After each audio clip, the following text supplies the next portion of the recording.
esa ruralización era como un ponchito, ¿no? Como una cobijita que quería abrigar a la gente.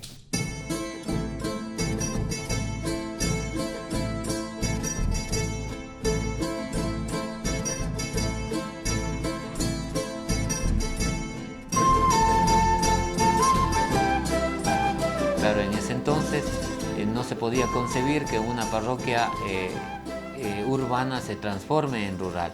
Era muy difícil para muchos políticos de la época creer o dar paso a esta posibilidad. Siempre nos decían, es que no entendemos, no entendemos.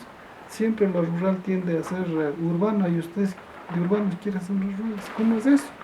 Es un retroceso.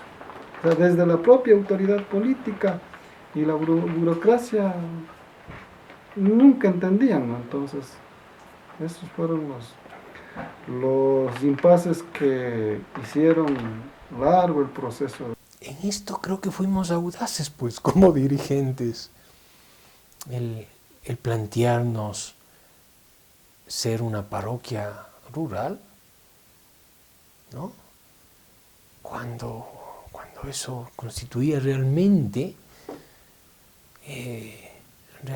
una locura desde todo punto de vista, una locura jurídica, una locura racionalista, ¿no? Entonces sí soñábamos con este espacio más autónomo para el desarrollo, en donde podamos plantear comunitariamente las necesidades y el camino que nosotros queríamos. Cuidar más de la madre tierra, cuidar más de las necesidades básicas de nuestro pueblo, cuidar más de los procesos culturales preciosos que tenemos y de los procesos productivos también. La necesidad de vivir en armonía con la naturaleza, de preservar estos espacios, de que no haya la invasión urbana, la invasión industrial, la invasión comercial. Que pasar de una categoría rural de una categoría urbana a una categoría rural era un retroceso, porque ¿cómo se entendía el proceso? ¿Cierto? El pueblo de los blancos, las comunidades de los indios, lo urbano lo blanco, lo rural los indios, ¿no es cierto? Es así como se entendía el pueblo.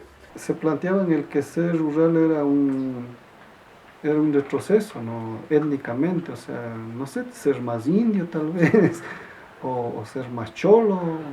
Una coyuntura política desfavorable para la parroquia fue también el motivo de un abandono permanente en obras, en infraestructura, en apoyo en todas las instancias, en todos los frentes para nuestra parroquia. Teníamos que recurrir nosotros a la minga, a buscar recursos en otras instancias para poder ir cubriendo las necesidades del centro poblado. La gente servía con plata y persona. Primero que dejó en evidencia el claro intervencionismo al que me refería en un principio del municipio. Esta intervención, o sea, le metía la mano a todo, ¿no? De por medio estaba la situación tierras, pero también la intervención para decidir sobre cualquier cosa. Y esa valentía llevó a luchas y esas luchas dieron sus resultados, no solo en Ayora, sino para que en este país se comience a hablar y luego se hayan plasmado ya en leyes las propuestas que en su momento Ayora las hizo como suyas. Hubo un momento en que se veía que la ruralización de la parroquia, que en ese entonces tenía que ser un trámite municipal bastante rápido, se pensaba que ese era el siguiente paso, también político, para tener autonomía y para desde nuestro pueblo, nuestras organizaciones, realizar los proyectos que realmente ayuden a todos a vivir mejor.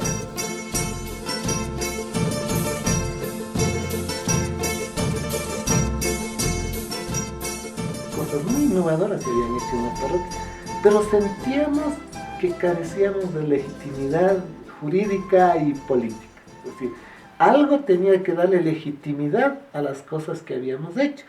No podíamos emprender procesos de desarrollo si no teníamos el respaldo institucional. En el momento que habíamos propuesto este proyecto de ruralización, claro, como en todo, había también fuerzas de oposición. La primera acción que tuvimos es la de informar los pros y los contras de una ruralización. Bueno, si hubiera sido de pocas personas hubiera fracasado. Yo en eso sí creo que hay que ser categórico. Más bien el proceso se sostuvo precisamente porque la gran mayoría, tanto del centro poblado cuanto del sector rural, estuvieron absolutamente convencidos que el cambio de nominación, porque no muchos decíamos de nominación, es básico, nos hicieron líderes que nunca soltaron la idea, hubieron pobladores que siempre estuvieron pendientes. Entonces sí, siempre estuvo informándose, debatiendo, conversando. Yo creo que eso fue el hecho que apuntaló el proceso. Una comunicación, sí, sencilla pero fuerte en el mensaje, una comunicación popular, cierta, sí, apegada a la verdad, sí, amorosa, sí, chispeante, ¿no? Colorida.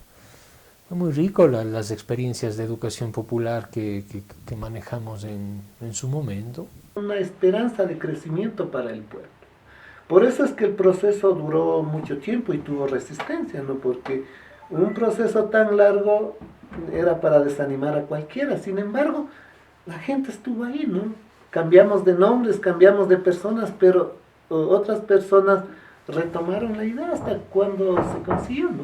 Ahora salía de un largo proceso de dirigentes que habían estado presentes en el pueblo por cerca de 25 años, ¿no? Y que habían tenido esta forma tradicionalista de dirigir la parroquia.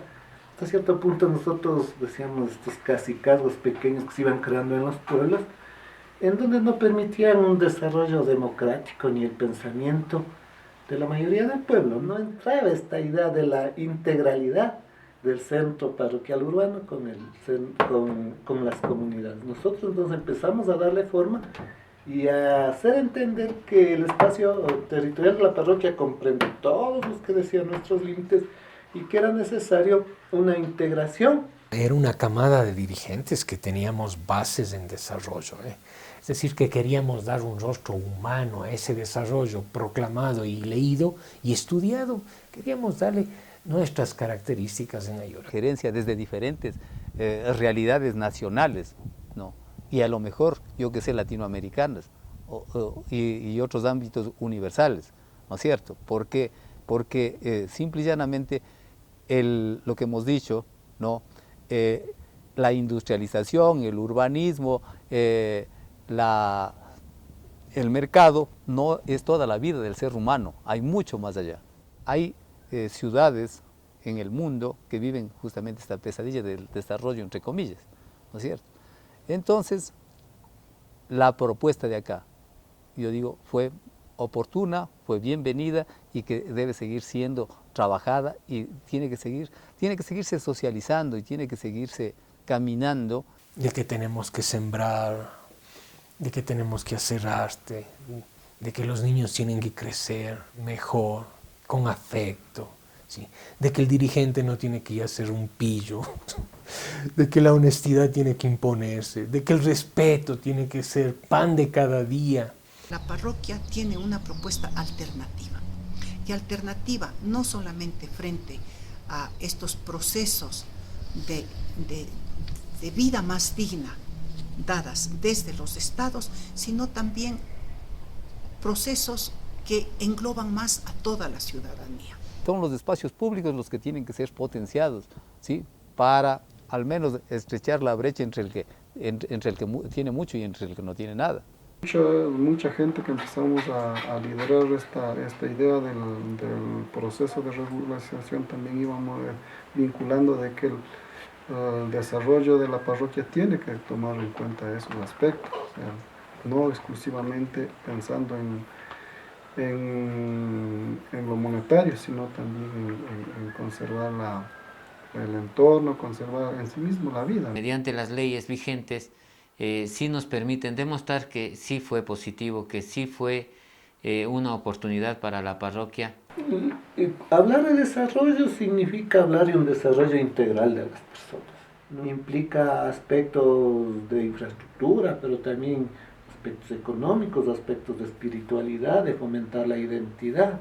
Es decir, un desarrollo integral de la persona que le permita, primero, una convivencia en paz consigo mismo, ¿cierto? Luego una convivencia con la comunidad, que parece importante, y como lo plantean, parece en este sueño del buen vivir, una convivencia integral con la madre tierra. Ojalá lleguemos a los conceptos óptimos de desarrollo, no de crecimiento, sino de desarrollo, ¿no? En donde todos compartamos, convivamos, ¿sí? Ojalá en una sociedad más justa. Creo que todo el proceso constituye un hito, ¿no? Un hito muy cuestionador a lo que conversábamos hace un momento, a lo que es desarrollo.